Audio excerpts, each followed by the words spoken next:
नमस्कार साथियों, daily current affair में एक बार फिर से आपका स्वागत है और आप देख रहे हैं Shri Aurobindo IAS YouTube channel. और ये रहे हमारे आज के टॉप 5 करंट अफेयर के क्वेश्चन। पहला दिखाई दे रहा, आईजी नोबेल पुरस्कार बहुत ज्यादा चर्चा में है, माननीय प्रधानमंत्री जी को दिया गया हाल ही में। जम्मू एंड कश्मीर में कुछ ऑफिशियल लैंग्वेज को लेकर एक अभी हाल ही में ऑर्डिनेंस पास हुआ है, वो देखें हम लोग। मेडिकेन्स एक साइक्लोन का नाम है, उसकी चर्चा हम लोग करने वाले हैं। कुलदुफशी बंदरगाह, ध्यान रखना, बहुत ज्यादा चर्चा में है अभी। और ट्रिपल आईटी संस्थान, तो इनकी चर्चा हम लोग टू द पॉइंट करते हैं। आइए सबसे पहले शुरू करें हम लोग आईजी नोबेल पुरस्कार की। अगर हम लोग बात करें तो हाल ही में, ध्यान रखना, यह नोबेल पुरस्कार भारत के प्रधानमंत्री माननीय नरेंद्र मोदी जी को दिया गया है। और यह किस लिए दिया गया है? चिकित्सा शिक्षा के लिए दिया गया है। ध्यान रखना, इसमें 2-3 चीजें याद रखना जो एग्जाम के पॉइंट ऑफ व्यू से बहुत महत्वपूर्ण है। ध्यान रखना, तो चिकित्सा, ठीक है, ये याद रखिए आप, चिकित्सा शिक्षा के लिए आईजी नोबेल पुरस्कार 2020 माननीय प्राइम मिनिस्टर नरेंद्र मोदी जी को दिया गया है। एक तो ये क्वेश्चन यहां से बन सकता है एग्जाम में, ठीक है, ये बहुत महत्वपूर्ण क्वेश्चन है, ध्यान रखना। और क्यों दिया गया है तो हम लोग बात कर ही रहे हैं, उसमें मेडिकल एजुकेशन के लिए दिया गया है। और क्या मेन कारण है, ध्यान रखना, तो प्राइम मिनिस्टर ने कोविड-19 महामारी के जरिए, ध्यान रखना, अभी कोविड-19 चल रहा है, कोरोना वायरस, उस कोविड-19 के जरिए, ध्यान रखना, दुनिया को सीख देने के लिए यह पुरस्कार दिया गया है। और इसके अलावा उन्हें यह पुरस्कार इसलिए भी दिया गया है कि उन्होंने कई लोगों और राजनेताओं की जान बचाने के लिए एक अति महत्वपूर्ण कार्य, यानी कि लॉकडाउन की जो स्थिति थी, सबसे पहले देश में लगाई, अंतरराष्ट्रीय उड़ानों को बंद किया, देश में यातायात को बंद किया, और समय पर जो लॉकडाउन बंद किया भारत में, उसको लेकर कहीं ना कहीं कोविड-19 से इंडिया काफी हद तक सुरक्षित रहा है। विदेशों के मुकाबले, यूरोपियन कंट्री के मुकाबले, अमेरिका महाद्वीप के मुकाबले, इन सभी के मुकाबले हमारे यहाँ यह जो दर है काफी कम रही है। और हमारे यहाँ इम्यूनिटी पावर अधिक होने के कारण जो ठीक होने वालों की जो दर है, रेट है, वह भी कहीं ना कहीं विश्व में सबसे ज्यादा है, ध्यान रखना। इसलिए यह पुरस्कार आईजी नोबेल पुरस्कार 2020 माननीय प्राइम मिनिस्टर नरेंद्र मोदी जी को दिया गया है, ठीक है सब। तो ध्यान रखना, इस पुरस्कार को पाने वाले ये दूसरे प्रधानमंत्री हैं भारत के, तो ये सेकंड प्राइम मिनिस्टर हो गए ऐसे जिन्हें यह पुरस्कार दिया गया है। तो भारत में पहली बार, यानी कि पहले जो प्राइम मिनिस्टर थे वे थे अटल बिहारी वाजपेयी। तो अटल बिहारी वाजपेयी को यह पुरस्कार, ध्यान रखना, आईजी नोबेल पुरस्कार दिया गया था सन 1998 में, 1998 में। और उन्हें यह पुरस्कार, ध्यान रखना, पाकिस्तान के वजीर आला यानी कि प्राइम मिनिस्टर नवाज शरीफ के साथ दिया गया था, ठीक है। तो नवाज शरीफ और अटल बिहारी वाजपेयी जी को सम्मिलित रूप से, ध्यान रखना, यह पुरस्कार सन 1998 में दिया गया था। तो अटल बिहारी वाजपेयी ऐसे पहले प्रधानमंत्री थे देश के जिन्हें आईजी नोबेल पुरस्कार से सम्मानित किया गया था। और अटल बिहारी वाजपेयी को, ध्यान रखना, यह पुरस्कार परमाणु परीक्षण जो हमने किया था उसके बाद शांति की वकालत करने के लिए दिया गया था कि परमाणु परीक्षण पूरे विश्व में कम से कम होना चाहिए, बल्कि पूरे विश्व का जो मेन मोटो है, ध्यान रखना कि हमारा तो जो मेन मोटो है हमारी संस्कृति का, भारतीय संस्कृति का, वह वसुधैव कुटुंबकम का नारा कहीं ना कहीं हम उसको लेकर चलते हैं पूरे विश्व में, यानी कि पूरा विश्व हमारा एक समाज है और हमें शांति से जीना चाहिए। इसलिए यह पुरस्कार अटल बिहारी वाजपेयी जी को 1998 में दिया गया था। 2020 की अगर इस समय की चर्चा करें तो इसमें, ध्यान रखना, Brazil, UK, Mexico, Belarus, America, Turkey, रूस और तुर्कमेनिस्तान के जो प्रमुख हैं, इन्हें भी 2020 में आईजी नोबेल पुरस्कार से सम्मानित किया गया है। तो हमारे लिए मुख्य प्रश्न बनेगा यहां से एग्जाम में कि किस भारतीय को अभी हाल ही में आईजी नोबेल पुरस्कार 2020 दिया गया। या यह भी पूछा जा सकता है कि माननीय प्राइम मिनिस्टर मोदी जी को यह पुरस्कार दिया गया है, तो यह भारत के कौन से नंबर के प्राइम मिनिस्टर थे जिन्हें यह पुरस्कार दिया गया है। तो यहां से 3-4 क्वेश्चन एग्जाम में बन सकते हैं, प्रीलिम्स में भी और एमपीपीएससी मेंस के एग्जामिनेशन में भी। आइए दूसरे प्रश्न की तरफ रुख करें। सेकंड वाला प्रश्न दिखाई दे रहा है जम्मू एंड कश्मीर। तो जम्मू एंड कश्मीर में अभी हाल ही में वहां की आधिकारिक भाषा विधेयक 2020 पारित किया गया, ठीक है। आधिकारिक भाषा को हम लोग बोलेंगे ऑफिशियल लैंग्वेज, ठीक है। तो आधिकारिक भाषा यानी कि official language ordinance 2020 Jammu and Kashmir आधिकारिक भाषा विधेयक 2020 पारित किया गया। इस विधेयक के अनुसार, ध्यान रखना, मोस्ट 2 इंपॉर्टेंट चीज आपको बता दूं। एक तो यह कि यह लोकसभा में पहले ही पारित हो चुका है, ठीक है, और अभी हाल ही में यह राज्यसभा में भी पारित किया जा चुका है। अब लोकसभा और राज्यसभा में पारित होने के बाद जब यह माननीय राष्ट्रपति महोदय के पास पहुंचेगा, अगर राष्ट्रपति महोदय इस पर सिग्नेचर कर दें, हस्ताक्षर कर दें, ठीक है, तो ध्यान रखना यह बन जाता है एक्ट, यानी कि फिर इसे हम लोग बोलते हैं अधिनियम, क्योंकि अभी इसे हम लोग बोल रहे हैं विधेयक, ठीक है। विधेयक को कहा जाता है बिल, ठीक है। तो ये अभी बिल पारित हो चुके हैं दोनों सदनों में। लोकसभा और राज्यसभा में दोनों सदनों में बिल पारित होने के पश्चात राष्ट्रपति के सिग्नेचर के पश्चात यह कहलाएगा एक्ट या अधिनियम। अब इस अधिनियम की खास बात क्या है? इस अधिनियम के अनुसार ध्यान रखना, जो जम्मू कश्मीर की ऑफिशियल लैंग्वेज रखी गई है उसमें पहले नंबर पर रखा गया है कश्मीरी को, यानी कश्मीरी जम्मू कश्मीर की ऑफिशियल लैंग्वेज होगी। इसके अलावा वहां की एक और जो लैंग्वेज है डोगरी, ठीक है, यह भी एक ऑफिशियल लैंग्वेज होगी वहां। इसके अलावा ध्यान रखना हिंदी को भी ऑफिशियल लैंग्वेज बनाया गया है, अंग्रेजी को भी ऑफिशियल लैंग्वेज बनाया गया है और वहां उर्दू को भी ऑफिशियल लैंग्वेज बनाया गया है। तो जम्मू कश्मीर की अब 5 आधिकारिक भाषाएं यानी कि ऑफिशियल लैंग्वेज होंगी, कश्मीरी, डोगरी, हिंदी, अंग्रेजी और उर्दू। यह हमारा दूसरा प्रश्न है। तो जम्मू कश्मीर आधिकारिक भाषा ऑफिशियल लैंग्वेज बिल 2020 राज्यसभा में भी पारित हो चुका है। तीसरे प्रश्न की तरफ बढ़ रहे हैं। तीसरा प्रश्न दिखाई दे रहा है मेडिकेन्स। ध्यान रखना ये एक साइक्लोन है, मोस्ट इंपोर्टेंट क्वेश्चन है, ध्यान रखना है एमपीपीएससी मेंस के एग्जामिनेशन के हिसाब से। तो सबसे पहले तो याद रखिए कि मेडिकेन्स है क्या, तो ये याद रखना है उसमें कि मेडिकेन्स क्या है, एक प्रकार का साइक्लोन है। अभी हाल ही में जो साइंटिस्ट है, वैज्ञानिक है, उन्होंने चेतावनी दी है कि जो क्लाइमेट चेंज चल रहा है, जो जलवायु परिवर्तन चल रहा है, यानी कि मनुष्यों का कहीं ना कहीं उसमें हाथ है, यानी कि इंसानों के कारण जलवायु परिवर्तन हुआ था तेजी से, जिसमें कई सारे प्रदूषण और लगातार जो ओजोन लेयर थी उसको भी नुकसान पहुंच रहा था, क्योंकि कई सारी चीजों में कार्बन उत्सर्जन के कारण बहुत ज्यादा इफेक्ट इस वायुमंडल पर पड़ रहा था। इसलिए तो हाल ही में वैज्ञानिकों ने कहा है, यह चेतावनी दी है कि जलवायु परिवर्तन के कारण ध्यान रखना भूमध्य सागर में एक प्रकार का यह उष्ण कटिबंधीय तूफान है। पहले तो ये याद रखा है, आइए इसकी पृष्ठभूमि बना देता हूं पहले मैं। तो यह किस सागर में आ रहा है, पहले तो ये ध्यान रखिए। तो भूमध्य सागर में, मेडिटेरियन सी, तो भूमध्य सागर में आने वाला एक कैसा तूफान है, तो यह एक तूफान है उष्ण कटिबंधीय, ठीक है, ट्रॉपिकल उष्ण कटिबंधीय साइक्लोन। तो इसको हम लोग बोल देंगे ट्रॉपिकल साइक्लोन, ठीक है।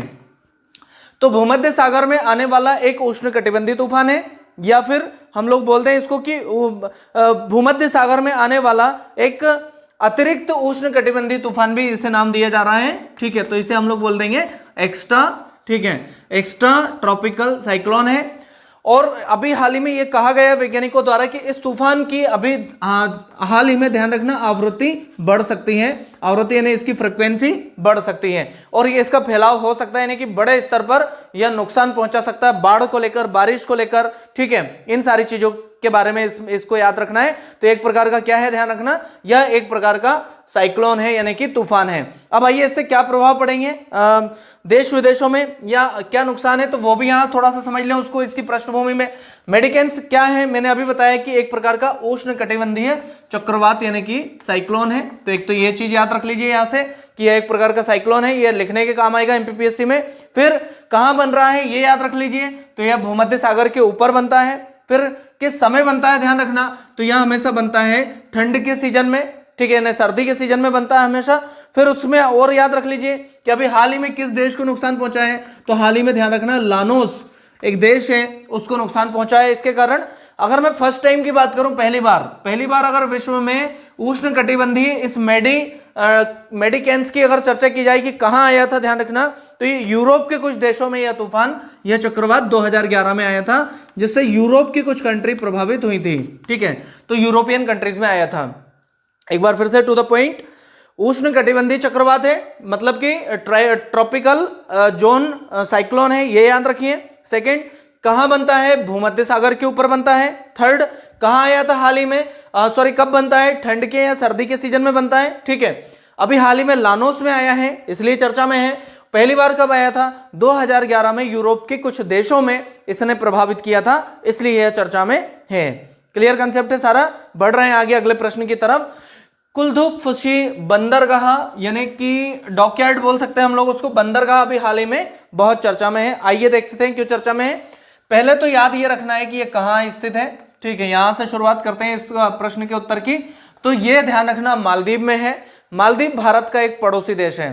तो हाल ही में भारत और मालदीव के बीच ध्यान रखना व्यापार समझौता हुआ है, जिसको लेकर इस बंदरगाह तक हमने हमारे यहां से एक जहाज शुरू किया है, जिसे हम लोग नाम दे रहे हैं कार्गो फेरी सर्विस।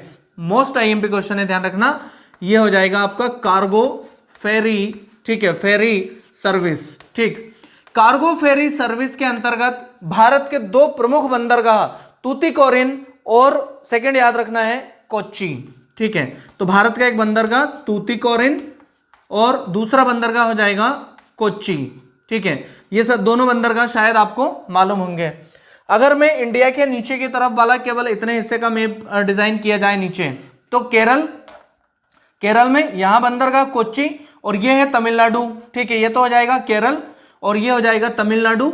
तो जो कोच्चि बंदरगाह है ध्यान रखना वो यहां है, तो इसको ऐसे नाम देते हैं हम लोग कोच्चि। और सेकंड जो बंदरगाह है तूतीकोरिन वह यहां है, ठीक है, तूतीकोरिन। तो कोच्चि और तूतीकोरिन बंदरगाह से जहाज सबसे पहले जहाज पहुंचेगा यहां से, तूतीकोरिन से शुरू होगा और वह पहुंचेगा उसके बाद कोच्चि, और कोच्चि से फिर वह पहुंचेगा यहां यानी कि मालदीव में, और मालदीव में वह पहले पहुंचेगा कुल्दुफुशी बंदरगाह पर, और उसके बाद में ध्यान रखना वह मालदीव के एक और बंदरगाह पर पहुंचेगा, माले। मालदीव की कैपिटल भी माले है, इसलिए उस बंदरगाह को आपको याद रखना है। तो मेन पॉइंट क्या हो गया, भारत और मालदीव के बीच हाल ही में एक नया व्यापार शुरू हुआ है। इस व्यापार से भारत और मालदीव दोनों को बहुत फायदा होने वाला है। तो उसको लेकर ध्यान रखना, हमारे यहां से भारत सरकार ने कार्गो फेरी सर्विस की शुरुआत की है। कार्गो फेरी सर्विस भारत और मालदीव के बीच शुरू होगी, यानी कि हमारा एक जहाज जो कि ट्रेडिंग करेगा, यानी कि एक बहुत सारी गुड्स यानी कि माल लेकर जाएगा, तो वो कहां से शुरू होगा, तूतीकोरिन बंदरगाह से कोच्चि बंदरगाह पहुंचेगा। कोच्चि बंदरगाह के बाद वह पहुंचेगा कुल्दुफुशी बंदरगाह, और कुल्दुफुशी बंदरगाह के बाद वह पहुंचेगा माले बंदरगाह। ये उस जहाज का रूट होगा जो कि अभी हाल ही में शुरू किया गया एक फेरी सर्विस, इसे हमने नाम दिया है भारत सरकार के द्वारा। तो चर्चा में यह है कि कुल्दुफुशी बंदरगाह आपसे पूछ सकता है कि कहां है, तो वह आपको याद रखना है कि वह मालदीव में स्थित है। लास्ट करंट अफेयर के वीडियो में मैंने आपको बताया था कि मालदीव के प्राइम मिनिस्टर, मालदीव के राष्ट्रपति और मालदीव की कैपिटल, ये आप लिखेंगे आज कमेंट्स बॉक्स में कि तीनों क्या क्या है वो आपको याद रखना है। तो मालदीव के प्राइम मिनिस्टर, राष्ट्रपति और वहां की कैपिटल आपको याद रखना है। और अभी हाल ही में भारत सरकार द्वारा कुछ एक धनराशि भी ध्यान रखना मालदीव को दी गई थी कोविड-19 से बचाव करने के लिए। वह राशि आपको कमेंट्स बॉक्स में लिखनी है कि कितनी राशि की हमने एक वीडियो में चर्चा की थी। आइए अगले और अंतिम प्रश्न की तरफ बढ़े हम। हमारे आज के ट्रिपल आईटी दिखाई दे रहा है आपको, ठीक है। तो ट्रिपल आईटी संस्थानों की जहां तक चर्चा की जाए, इंपॉर्टेंट यह है इस बारे में कि पहले तो इनका फुल फॉर्म याद रख लीजिए। ट्रिपल आईटी जो संस्थान है उनका, तो इसको हम लोग बोल देंगे Indian institute of information technology, Indian institute of information technology, ठीक है। तो पहले तो इसका फुल फॉर्म हो जाए, ठीक है, इंडियन इंस्टीट्यूट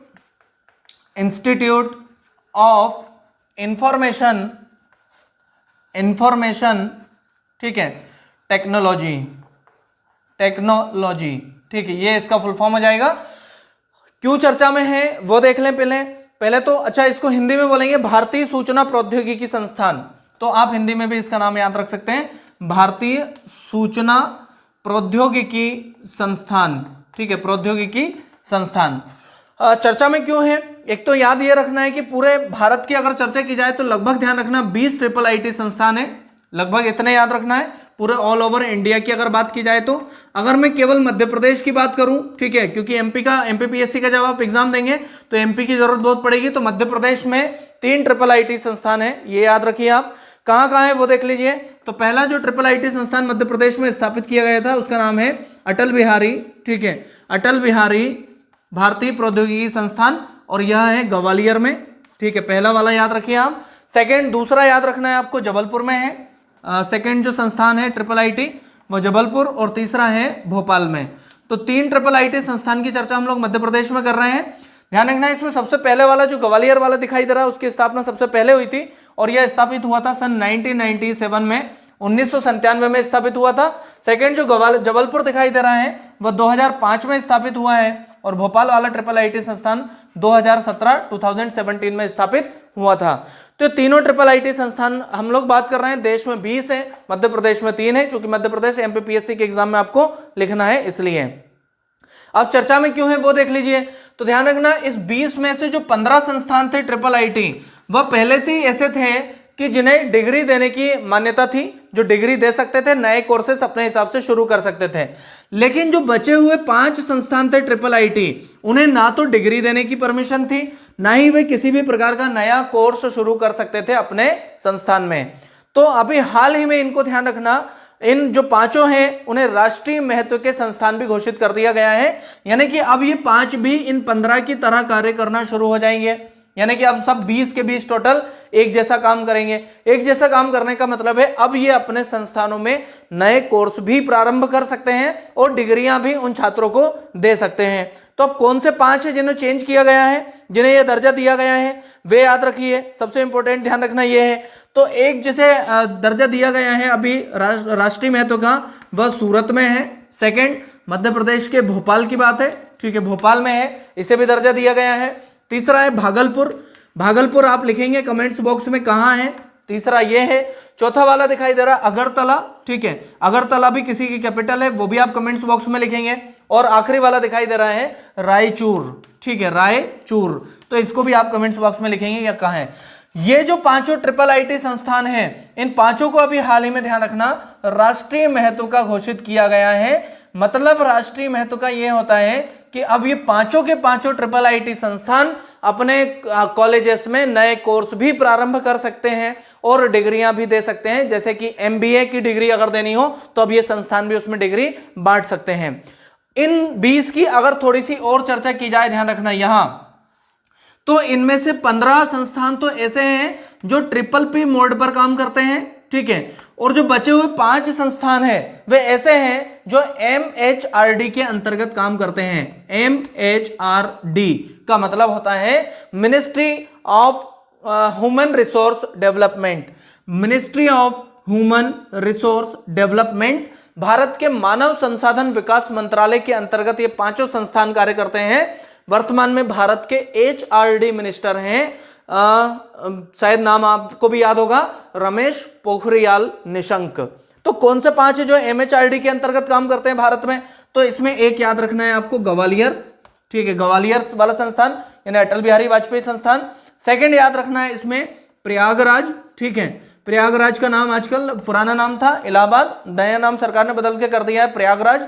तीसरा याद रखना है उसमें जबलपुर, ठीक है, जबलपुर। उनमें से एक है तमिलनाडु में, तमिलनाडु, और एक आंध्र प्रदेश का, ठीक है। ये 5 ऐसे संस्थान हैं जो भारत के मानव संसाधन विकास मंत्रालय के अंतर्गत कार्य करते हैं।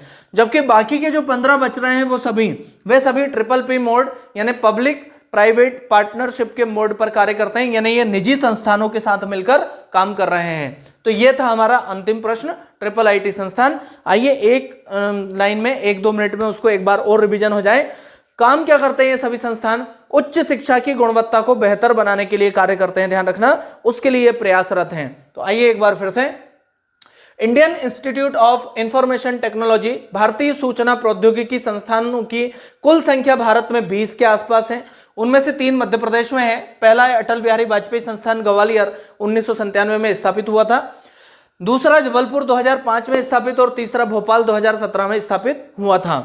पूरे 20 अगर ट्रिपल आईटी संस्थानों की बात की जाए तो इनमें से 15 ट्रिपल पी मोड पर कार्य करते हैं और 5 MHRD यानी Indian ministry of human research development के अंतर्गत काम करते हैं, रिसोर्स डेवलपमेंट के अंतर्गत कार्य करते हैं, यानी भारत के मानव संसाधन विकास मंत्रालय के अंतर्गत ये 5 काम करते हैं। ये 5 है ग्वालियर, प्रयागराज, जबलपुर, तमिलनाडु और आंध्र प्रदेश, यहाँ के एक एक IIT संस्थान। आगे बढ़े, अब जो 15 संस्थान थे ध्यान रखना, उन्हें तो पहले ही राष्ट्रीय महत्व का घोषित किया जा चुका था, लेकिन जो बच रहे 5 हैं उन्हें अभी हाल ही में राष्ट्रीय महत्व का घोषित किया गया है। उनमें से एक है सूरत, दूसरा भोपाल, तीसरा भागलपुर, एक अगरतला और एक रायचूर में है। अब ये 5 संस्थान भी ध्यान रखना नए कोर्स अपने कॉलेजेस में शुरू कर सकेंगे और उसके साथ साथ ये डिग्रियां भी बांट सकते हैं। अभी तक इन संस्थानों को डिग्री बांटने का अधिकार नहीं था। तो ये थे आज के टॉप 5 क्वेश्चन करंट अफेयर के। उम्मीद करें वीडियो आपको पसंद आया होगा। मुलाकात होती है एक नए वीडियो में कल डेली करंट अफेयर में। तब तक के लिए थैंक यू सो मच।